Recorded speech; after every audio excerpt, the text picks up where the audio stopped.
Hello दोस्तों, इस video में हम लोग बात करेंगे कि हाउ टू मेक नोट्स। तो नोट्स कैसे बनाएँ? नोट्स ये यदि आप सिविल सर्विसेज़ के लिए प्रिपेयर कर रहे हैं तो आपको पता है कि हमारा जो सिलेबस होता है वो काफ़ी बड़ा है। तो यहाँ पे हमें नोट्स अच्छा बनाना होता है क्योंकि लास्ट टाइम में रिवीजन करना ही है। नोट्स बनाना सबसे इम्पोर्टेंट चीज़ है। जो भी लोग सक्सेसफुल होते हैं वो अच्छा नोट्स बनाना जानते हैं और नोट्स बनाए बिना हम लोग यहाँ पे अच्छा परफ़ॉर्म कर ही नहीं सकते हैं। तो नोट्स बनाना स्टार्टिंग में गलत तरीके से बनाओगे तो फिर आपका टाइम वेस्ट होता है। और फिर वो नोट्स आपका किसी काम का नहीं होता। तो नोट्स बनाना हमें सीखना बहुत ज़रूरी होता है क्योंकि जब मैं अपना मेंस लिख रहा था तो मुझे भी ये लग रहा था कि लास्ट टाइम में रिवाइज़ कैसे होगा। तो यही मैं इसमें बताना चाहूँगा कि जो यूपीएससी है वो इतना बड़ा उसका सिलेबस है कि हम लोग इतने सारे किताबें पढ़ते हैं, इतना बड़ा से सब्जेक्ट्स है, इतनी सारी किताबें हैं, तो लास्ट में यदि आपके पास अच्छा नोट्स नहीं होगा तो आप रिवाइज़ ही नहीं कर पाओगे। आप खुद सोचो ना, आप हिस्ट्री के लिए कितने सारे किताब पढ़ रहे हो, आप एनसीईआरटी कर रहे हो, ओल्ड एनसीईआरटी कर रहे हो, स्पेक्ट्रम पढ़ रहे हो, सिंपल। तो आप सब लास्ट टाइम में रिवाइज़ कैसे करोगे? सिंपल। तो जब हम लोग अच्छा रिवीजन नहीं करेंगे तो नोट्स हमारा अच्छा नहीं बनेगा, जब रिवीजन ही नहीं हो पाएगा तो एग्ज़ाम में जाके परफ़ॉर्म कैसे करेंगे? तो सवाल ये आता है कि कैसे करें? How to do it? Simple. तो ये चीज़ आप 2 तरीके से कर सकते हैं। एक तरीका है कि आप कॉपी में बनाओ और पेजेज़ को ऐड करते जाओ, या दूसरा तरीका ऑनलाइन मीडियम में बनाओ।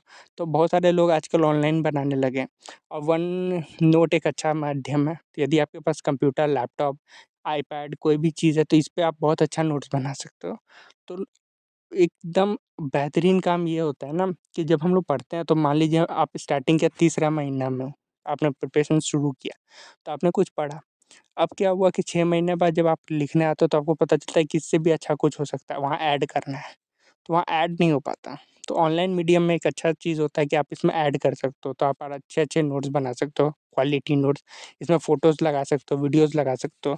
तो अच्छा एक तरीका होता है, यदि आपके पास कंप्यूटर, लैपटॉप, आईपैड कुछ भी है तो वहाँ पे अच्छा नोट्स बनाया जा सकता है, इसमें कोई दो मत नहीं है। यदि आप पेपर में बना रहे हो नोट्स तो उसमें आप क्या करो कि पेजेज़ वाला नोट्स बनाओ। तो इसमें पेज को जोड़ते जाओ, एक फ़ाइल बना लो। तो हर सब्जेक्ट की अपना एक फ़ाइल रखो और उसमें जो भी चैप्टर हो उसको स्टेपलर करके जुड़ते जाओ। तो जब आपके पास कुछ एक्स्ट्रा कुछ लिखना हो तो आपके पास एक एक सिंपल सा पेज लो, उसमें आप ऐड करो, वो पूरा टॉपिक लिखो और उसमें ऐड करके स्टेपलर मार दो। समझ रहे हो? तो ये एक अच्छा तरीका है जिससे आपका नोट्स कंसाइज़ रहेगा। तो आपको यदि पहले पता है कि मॉडर्न हिस्ट्री का फ़ाइल निकाला, 1857 निकाला रिवोल्ट, तो आपको पता है कि यही 4 पेज हमको पढ़ना है, यही 5 पेज पढ़ना है। आपने कोई और आपने मान लो टेस्ट सीरीज़ किया, वहाँ पे आपको 3-4 फैक्ट्स मिले, तो आप कॉपी में पेज में लिख दो। यदि आपका पेज भर गया तो एक्स्ट्रा 1 पेज लगा दो, है कि नहीं? जब आप ये करोगे तो आपको एक्स्पोनेंशियल रिज़ल्ट देखने को मिलेगा। आपको डेफ़िनेटली आपके मार्क्स रिवीज़न बार-बार रिवाइज़न रिवीज़न आपका जो जितना ज़्यादा साइकिल बढ़ेगा रिवीज़न का, उतना अच्छा आपके मार्क्स आएँगे और मार्क्स ही इम्पोर्टेंट है दोस्तों इस एग्ज़ामिनेशन में।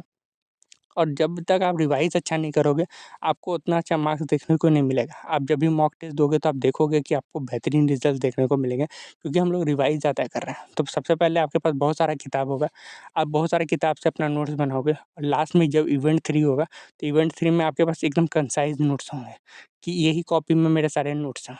समझ रहे हो दोस्तों? जब तक आप ये नहीं करोगे तब तक प्रॉब्लम होगी। आप सोचो ना, लक्ष्मीकांत 1000 पेज की किताब है, आप कितना बार उसको रिवाइज़ कर सकते हो दोस्तों?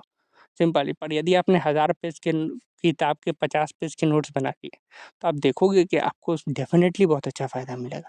कंक्लूज़न में बस यही कहना चाहूँगा दोस्तों कि आप जब तक नोट्स नहीं बनाओगे आपको पता नहीं चलेगा। स्टार्टिंग में बहुत मेहनत का काम होता है, थकाने वाला काम होता है, इसीलिए बहुत सारे लोग नहीं करते हैं, इग्नोर करते हैं। पढ़ना आसान काम होता है, लिखने में समय लगता है, पर जब आप लिखोगे तो आपको याद भी अच्छा होता है दोस्तों और आपको डेफ़िनेटली इससे फ़ायदा होगा।